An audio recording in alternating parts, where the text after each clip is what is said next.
So we're in Acts 21. We're going to begin in verse 17. Glenda, it's good to see you. Thank you. Good to see you. We're going to attempt to cover today verse from 21:17 through 23 verse 30. So as I said, we've got some pretty big sections to cover, but the sections I think are very manageable for us. Verse 17 and following, I see Linda Woods in the waiting room there, Roger. Verse 17 and following, we're going to kind of go 17 to 26 first. And what happens is that Paul arrives at Jerusalem. And when he arrives, it says that the brothers receive him warmly. We're referenced to James, who is I'm going to call him the chief elder, but he's not really chief elder. He's just the guy that you would know in Jerusalem. So we have James there, who is one of the elders of the church. And we know that their report is coming in of what has happened to the Gentiles, the message that Paul has been preaching and teaching to the Gentiles, and how that message is being received. But there's a problem that's happening also in the church of Jerusalem and the greater church overall. The problem is that Judaizers have come in, and they are telling this new church that what they're doing is wrong. When Paul came in and would teach them the gospel, he would tell them that you are saved by grace through faith in Jesus Christ. The Judaizers would come in and say, yeah, that's good and well and all, but you've got to be circumcised. And so in our previous chapters, what was it, chapter 17, 18, I believe, the church got together and they said, what are the things that we have to know? What are the things that we have to ask the Gentiles to do? Meat sacrificed to idols was one of those things, or meat with blood in it was one of those things, abstaining from blood. So they gave just a relatively small list of things that were needed. But those Judaizers are still present. And so as we come to Jerusalem, that's what's happening. And the elders come to Paul and they say, Paul, there are people who are saying that you are teaching that you cannot be a Jew and a Christian at the same time. What we need you to do is we need you to enter into a vow with these four other guys. And we need you to pay for their vow, to pay for all the things that go along with that. And in so doing, you're going to prove that one, a person could be a Jew and a Christian at the same time. You're going to prove that, and that's what we want you to do. Okay? So if you want some references there, verse 21, they've been informed that you teach all the Jews who live among the Gentiles to turn away from Moses. So you're telling them not to do this. Verse 24, take these men, join in their purification rites. This is verse 25, as for the Gentile believers, we've written to them our decision on what they should abstain from, food sacrificed to idols, blood, meat, strangled animals, and sexual immorality. So 26, Paul takes these guys, and that's what he does. My question comes up as this. If you know your Bible a little bit, you know what happens in 27. 27 is that Paul is found out and there's a ruckus. Actually, it becomes a mob. Where would the most vulnerable place be for a person who is trying to hide from a Judaizer? Jerusalem, more so even the temple. Because you can't hide in this place. If you're going to be seen, you're going to be seen at the temple. So there's some question as far as, was there ill intent? Was there a desire to try and do something to Paul a little earlier on? But I don't really want to focus on what the hearsays are. What I want us to focus on is Paul for a moment. Because Paul comes to this situation, and you notice he knows that if he's going to get caught, Jerusalem's the place he's going to get caught at. He knows that if there's going to be a lynching mob, it's going to be at Jerusalem because that's where he's going to be. But he's still willing to do this. Matter of fact, he pays for this process for these four guys. And that process would have been pretty expensive. It wouldn't have been a cheap purification process. They're entering in what I'm going to assume is a Nazirite vow because of the shaving of the head. So we see that Paul enters into this situation, and I'm going to say he does it willingly. He enters into to Jerusalem, he enters into the temple, and he is willing to expose himself to whatever may be found for the cause of the church. Whatever it takes to bring the unity needed, he's willing to do. And I find that as a beautiful moment or beautiful thought for us, because Paul continues this same idea throughout most all of his writings, to seek unity within the church, to find a place of common ground. Now, I also notice that in this section, the Jews are zealous. They believe that what they're doing is right, and rightfully so. But zealous desire paired with ill-informed intent does not make it righteous. Zealous individuals still need to be well-informed and still need to keep things within a realm of control. So I see that happens here in the very beginning. As we move into 27 now, this is where the commotion really begins. When the seventh day was nearly over, some Jews from the province of Asia saw Paul at the temple. They stirred up the whole crowd and they seized him. Now, how long would it have taken for the Nazirite vow to begin to be sealed?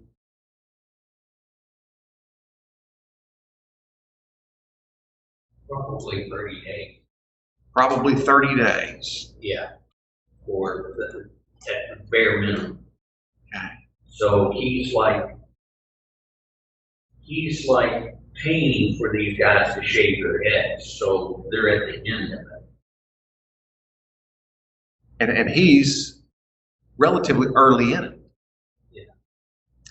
Now, So, go ahead. earlier we read where he had shaved his head. I don't know how many missionary journeys back that was, but when he left Ephesus in that neighborhood, he shaved his head. We don't know what he did with his hair. Did he take it to Jerusalem? Well, it's interesting you bring up Ephesus. Well, let me jump to my thought, though. He's 7 days into this process. If you've done something for 7 days, how committed are you at that point? Let's say you started a fast. Scott Hallman's in the waiting room, Roger. Let's say you started a fast and you're 7 days into your fast. How committed are you? Very. You're very committed. And for those of you who've ever fasted, 3 or 4 days is the rough. 3 days is the rough day. 4 days it kind of starts going downhill.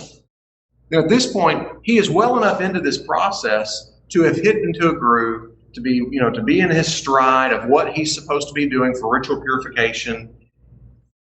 And notice who shows up. Verse 27, who are they? Jews from Asia. Which may include Ephesus. Do you remember what happened whenever Paul was leaving Ephesus? What happened? There was a riot. Boy, everywhere that Paul's at with people from Asia, it seems to be there's a riot. And not the good kind. So these people, and I'm assuming Ephesus, that's an assumption. Either way, they do come from Asia. And it says that they stirred up the whole crowd and they seized him, shouting, "Fellow Israelites, help us! This man who teaches everyone everywhere against our people and our law and this place. And besides, he's brought a Greek into the temple." Verse 29, Luke gives us an aside. He says this guy named Trophimus, who was an Ephesian, and that's why I'm saying I believe it was from Ephesus, because I'm imagining these Jews from Ephesus have shown up, and that as big as Ephesus may be, it ain't that big. And they're going to say, wait a second, I know that guy. I know Trophimus, and he's with Paul, so Paul must have took him into the temple. It says the whole city was aroused, verse 30. They came dragging Paul from the temple, and immediately the gates were shut. That's the temple gates. And while they were trying to kill him, word reached the Roman troops who were in the city. Now, on it was the northwestern corner of the temple proper, there was this fortress. Antonia, I believe, was the name of the fortress. And that would have been where the Roman guards would have been kept. They would have stayed there for pretty strategic reasons. One, most of the time when there was a problem in Jerusalem, it started at the temple. So they would have been kept there for a reason. And they knew that that's kind of the center of their worship, the center of a Jewish life. So on top of that, it would have been a subtle reminder that the Romans were there. It would have been intentional for a Jew to be there and to say, well, the Romans are still in charge and they're still present. So it would have been taunting. It says that verse 31, while they were trying to kill him, Claudius Lysias, who was one of the commanders, saw this, and they took soldiers down and they grabbed Paul up. They arrested him, ordered him to be bound with 2 chains, and asked what had been done. The uproar was so great. When Paul reached the steps, this is verse 35, the violence of the mob was so great that he'd be carried by the soldiers, and the crowd that followed kept shouting, "Get rid of it." We're going to go to the end of the chapter. Paul speaks to the commander saying, "May I say something?" The commander says, "Do you speak Greek?" He replied, "Aren't you the Egyptian," this is 38, "who started the revolt and led 4,000 terrorists out into the wilderness some time ago?" Paul answered, "I'm a Jew from Tarsus of Cilicia, a citizen of no ordinary city. Please let me speak to the people." After receiving the commander's permission, Paul stood on the steps, motioned to the crowd, and they were all silent. So when we come through this set of the text now, we see that these, I'm assuming, Ephesian Jews who are showing up, and they're accusing Paul of what?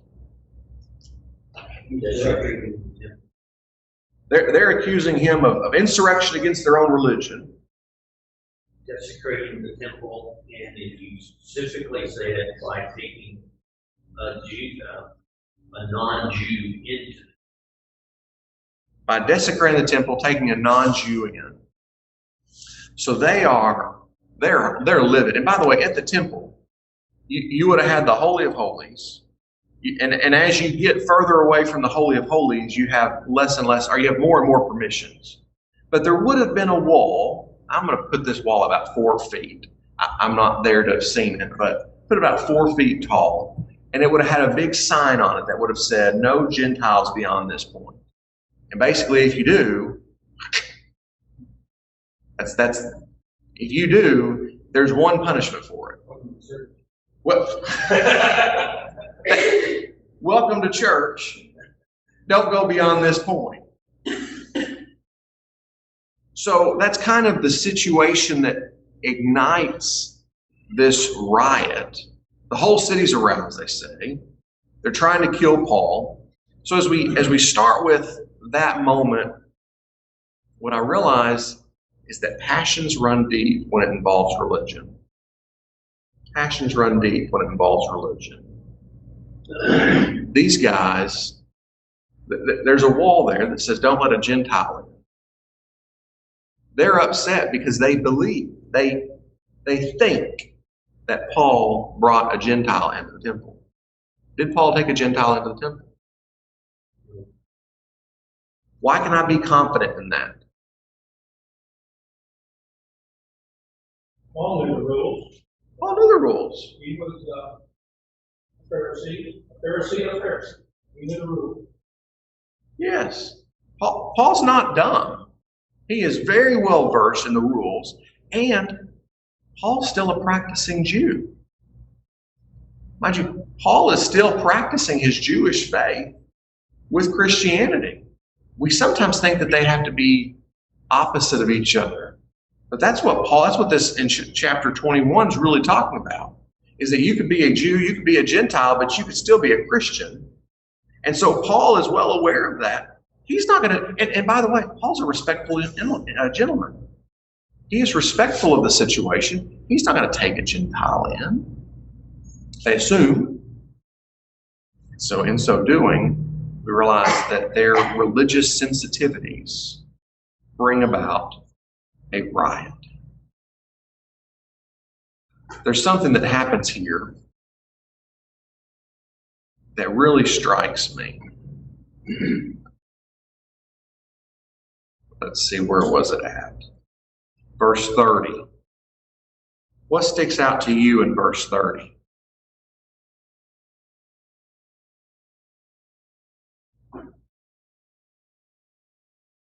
What happens at the temple door? Drag them out and shut the doors. Mike, you said it just a moment ago. Welcome to church. When we think of the temple, granted, there were some purity requirements. There were some things that were designed to keep the reverence of God there. But the temple was also called a house of prayer for all nations. It was supposed to be a place where anyone was welcome to come and approach God. But what we see is that the architecture of the building had been changed. It had been made in such a way that created layers of division instead of layers of unity. So what they would do is they'd create these walls and they would create a division there. They would create another wall and they would create a division. And what I find interesting, or maybe it's more symbolic even in verse 30, is that when they shut the doors in Paul's face, what is really being shut out? Christianity and the Jewish connection. Christianity and the Jewish connection. Yeah. Or at least this would be the start.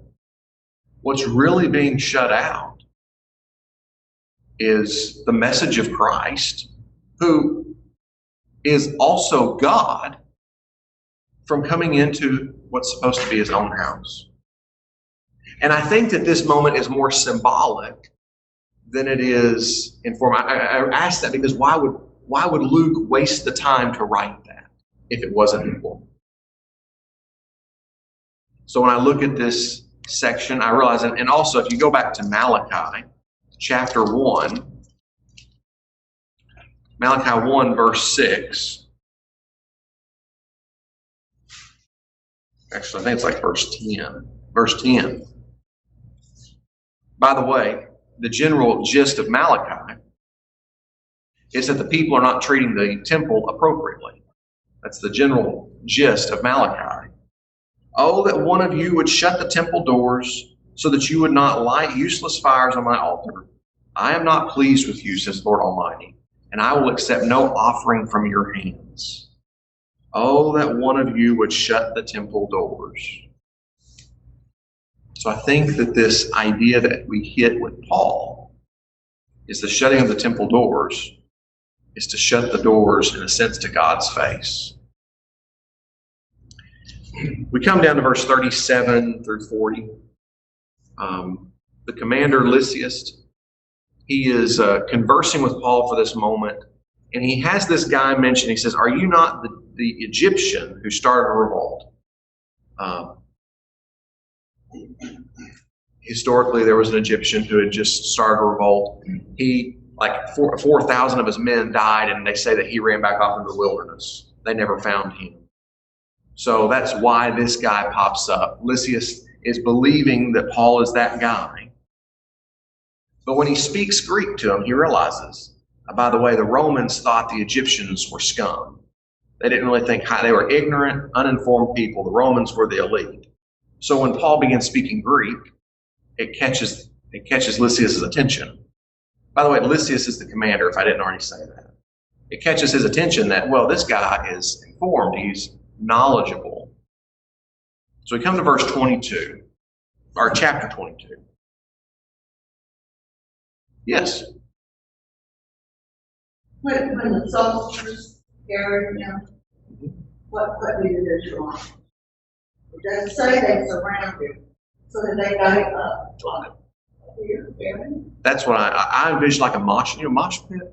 That's what I envision. I envision them lifting him up high. Now, they probably had a circle around them to help protect them, but I believe that that's how they got him out of there. that would be a sign. What in my opinion is a real sight, I think it comes up in verse 23, or chapter 23, when they get Paul out of Jerusalem and they take him to Caesarea, I believe. When they take him to Caesarea, there's 470 men to move one man. I kind of look at that and I say, well, that's the Secret Service of the day. That's chapter 22. We won't spend a lot of time in. Paul recounts his conversion experience. He talks about seeing the light on the road to Damascus. He talks about all that's involved in that. Ananias coming to him. He shares this. He shares this to tell the Jerusalem audience, the Jewish audience that's there. He wants them to know that he is not, that what he is teaching and what he is preaching has come from God. And that it's not something that he desired to enter into. It's something that he received from God. And also that he was a very devout Jew, that he was just like they were. What had Paul done before he converted to Christianity? He persecuted and chased down those that were part of the way, and with letters from Jerusalem, had them arrested, and many were put to death. You want proof that I'm just like you? Go to the high priest and ask. He remembers. You want proof that I was just like you? I can give you witnesses. Matter of fact, I was the guy that was protecting the coats when they stoned Stephen. You want proof that I was just like you, but God.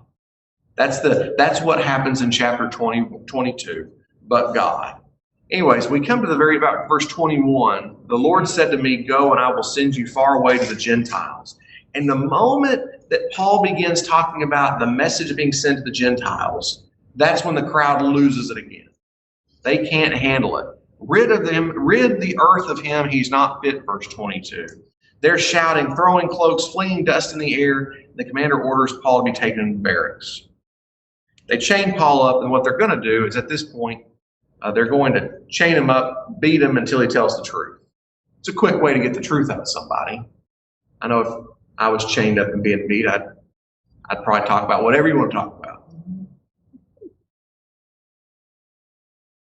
This happens, and Paul makes a comment.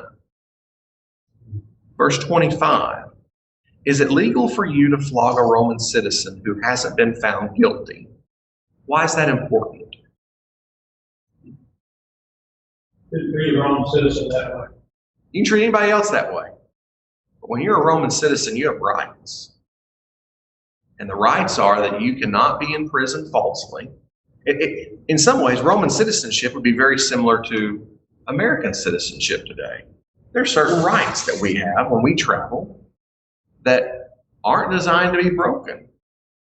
And one of them is you can't really lock a guy up and then you can't beat him without due process. So the guards freak out, rightfully so, because what happens to them if they start beating a Roman citizen? Possibility that they could get the death penalty.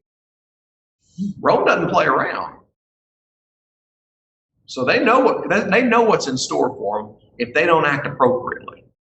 This is why in, what was it, Ephesus, when they beat, or maybe it's not Ephesus, but one of those places where they beat, it was Philippi. And he says to them afterwards, you beat a Roman citizen. Mm-hmm. They got really upset. they did escort him, adding to later protection to that infant church. And all because, and that's where the guards know the trouble of violating a Roman citizen's rights. It's very possible that the guards aren't Roman citizens. We do know that Lysias is. He comes down, verse 27, the commander went to Paul and asked him, tell me, are you a Roman citizen? Yes, I am, he answered. The commander says, I had to pay a lot of money for my citizenship. Paul says, I was born with it. The commander was alarmed when he realized they had put Paul, a Roman citizen, in chains. Rightfully so. We'll see in a moment, maybe you can turn your page over. It's chapter 23, verse 25 and following.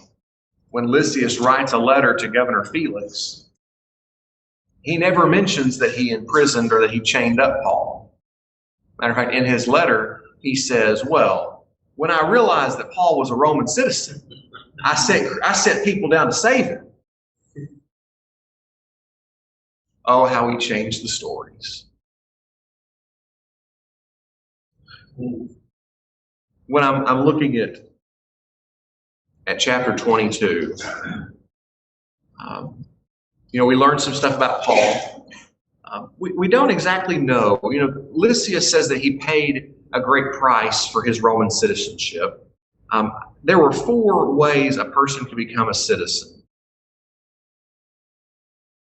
And forgive me for not writing them down and then also not remembering. One of them, though, which we see with Lysias, and matter of fact, if you're on 23:26, you're going to see that Lysias's name is Claudius Lysias.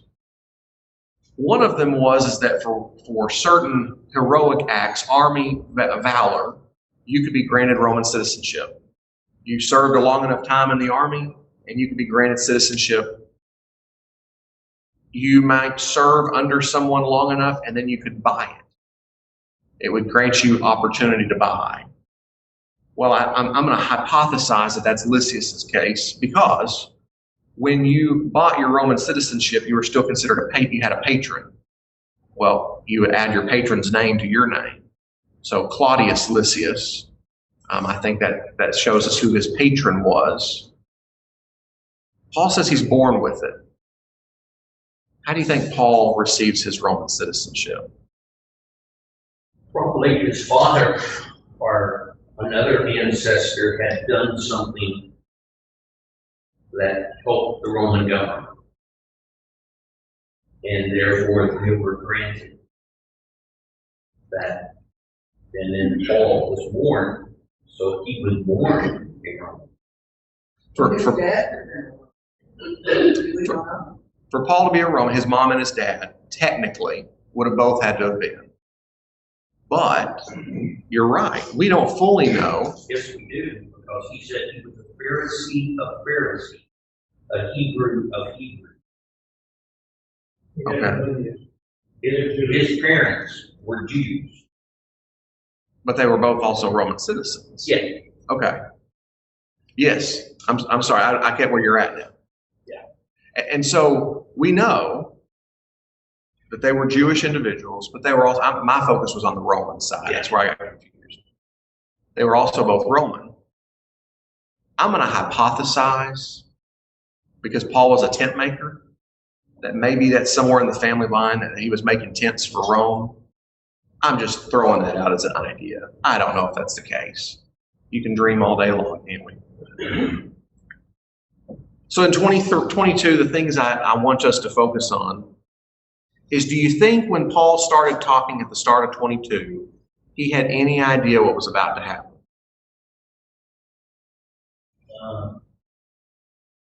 To some degree, he probably did, because the prophet had told him that something was going to happen to him if he went to Jerusalem. And the Spirit all along the way had been saying, certain things were going to happen, maybe not in clear detail. So Paul had been warned, I think that's early chapter 21, about the return trip to Jerusalem. He knew something was in store for him. What I find interesting, though, is I don't think he knew each step of the way.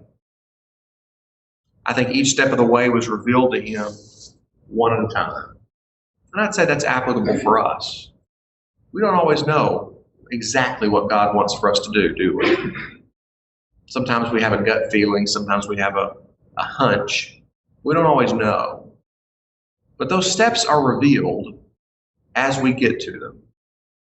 That seems to be the case with Paul. As he journeys here, things are revealed to him, or things that happen lead to certain circumstances that bring him where he's at. The second thing I noticed in chapter 22 is that Christianity is the fulfillment of the Old Testament promise and really is the truest form of Judaism. Paul was trying to tell people, you can be a very faithful Jew and a very faithful Christian. And that's the goal. That was what he was trying to persuade the people of in chapter 22. They didn't want to be persuaded.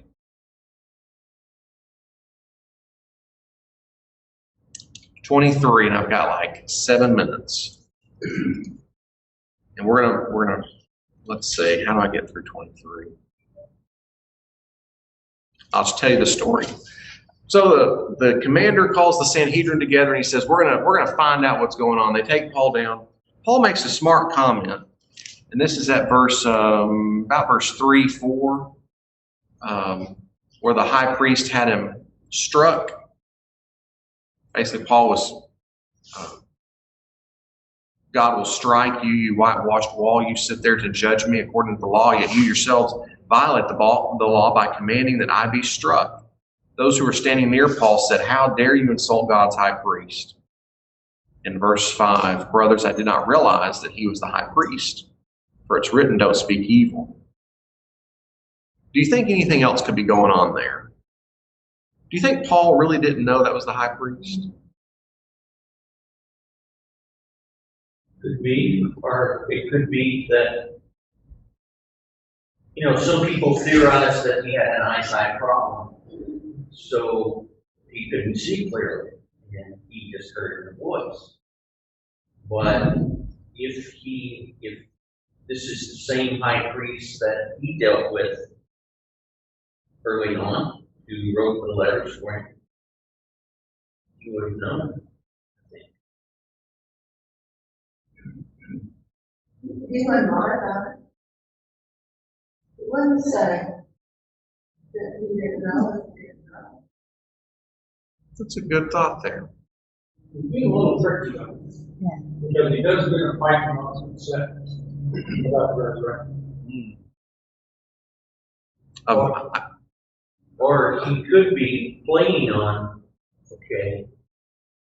our high priest is Jesus. I didn't know.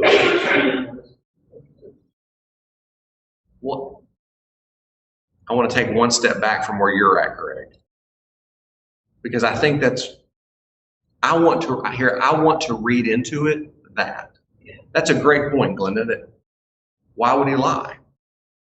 I have a feeling that there's something shady going on here or subversive, but at this point in the high priestship, how do you become high priest?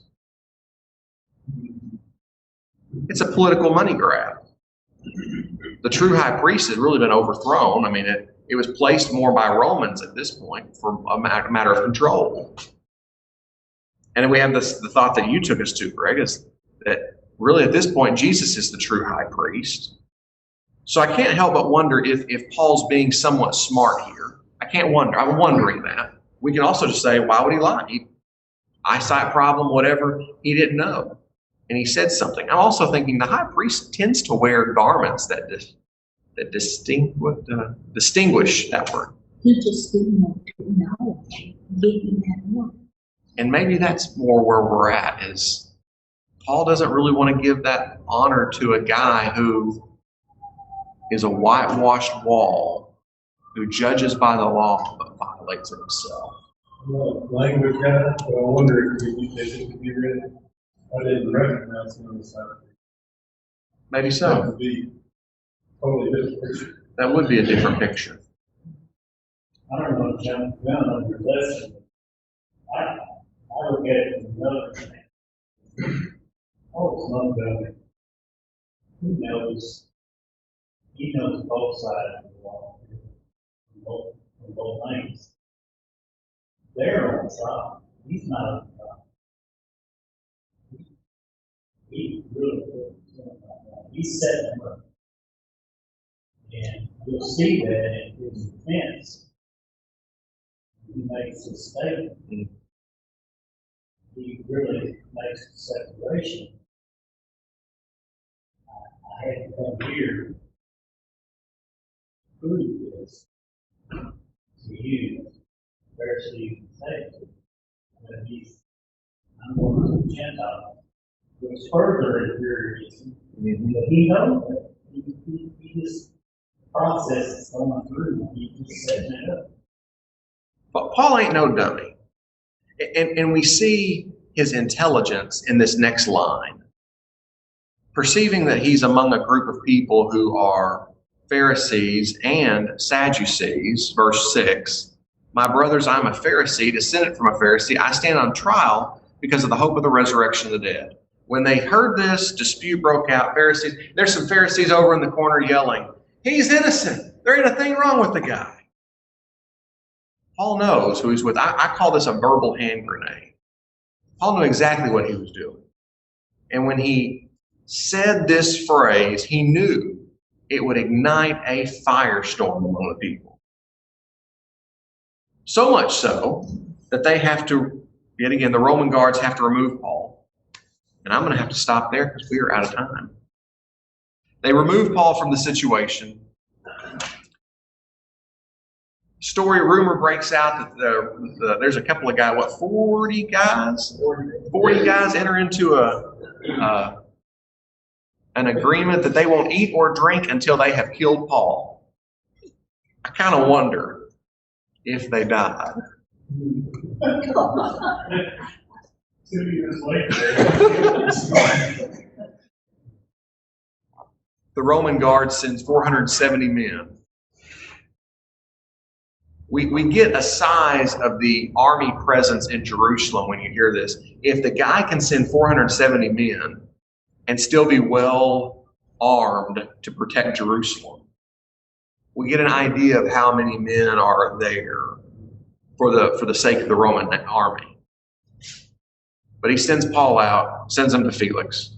And from that, my point for chapter 23, I'll leave you with this one, is one needs not always be timid and polite to face evil. Paul is not coward. He's not, I'm going to use the word meek. He's not nice. He's very, very well planned on what he's going to say and what he's going to do. But he's going to do it. Okay. Thank you so much for your attention, for your comments. I will transition for worship now. See you next week.